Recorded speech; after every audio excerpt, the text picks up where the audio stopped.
രണ്ടടേ ഇത് നിങ്ങൾ ഉദ്ദേശിച്ച പൂവല്ല. ഇത് നമ്മളൊക്കെ മീശോയിൽ തുറന്ന ഉടനെ കാണുന്നത് നമ്മുടെ സ്വന്തം പേപ്പർ കട്ടറാണ്. കുറേ ദിവസമായി വിചാരിക്കണം ഈ സാധനം ഒന്ന് ട്രൈ ചെയ്ത് നോക്കണമെന്ന്. പിന്നെ തോന്നുന്നു ഒരു പേപ്പർ കട്ടറിന് വേണ്ടിയിട്ട് 140 കുറച്ച് ഓവറല്ലേ. അങ്ങനെ വിചാരിച്ച് ഞാനത് വാങ്ങിയില്ല. ഇന്ന് നോക്കിയപ്പോൾ ദേ ഇവിടെ കുറച്ച് ക്ലേ ഇരിക്കുന്നു. അപ്പം നമുക്കത് സ്വന്തമായിട്ട് അങ്ങോട്ട് ഉണ്ടാക്കാം. അതിന് വേണ്ടിയിട്ട് ആദ്യം ഒരേ വലുപ്പത്തിലുള്ള 6 ഉരുളയും 7ാമതൊരു കുട്ടി വലിയ ഉരുളയും കൂടെ ഉണ്ടാക്കുക. എന്നിട്ട് 5 ഉരുള വട്ടത്തിൽ വെച്ചിട്ട് അതിൻ്റെ മുകളിൽ 6ാമത്തെ ഉരുള വെച്ചിട്ട് ഒന്ന് വിരലുകൊണ്ട് പ്രസ് ചെയ്ത് കൊടുക്കുക. പിന്നെ അത് നിങ്ങൾക്ക് ഇഷ്ടമുള്ള പൂവിൻ്റെ ആകൃതിയിലുള്ള ചെറിയ ചെറിയ ഡിസൈൻസ് ഒക്കെ ഇട്ട് കൊടുക്കുക.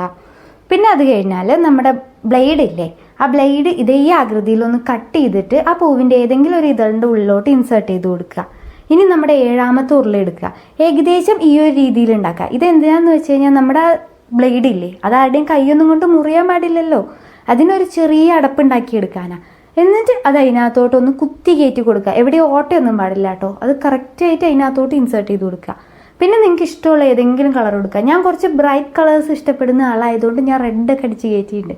ഇനിയിപ്പോൾ നിങ്ങൾക്ക് പേസ്റ്റൽ കളേഴ്സ് ഇഷ്ടം അത് ട്രൈ ചെയ്യുക. അപ്പോൾ എങ്ങനെയുണ്ട് നമ്മുടെ പേപ്പർ കട്ടർ? സംഭവം ഇഷ്ടമായാൽ ലൈക്ക് ചെയ്യുക, ഷെയർ ചെയ്യുക, സബ്സ്ക്രൈബ് ചെയ്യുക. പിന്നെ ഇതിനെക്കുറിച്ച് എന്തെങ്കിലും 2 വാക്ക് നിങ്ങളുടെ കയ്യിൽ നിന്ന് എനിക്ക് വേണം.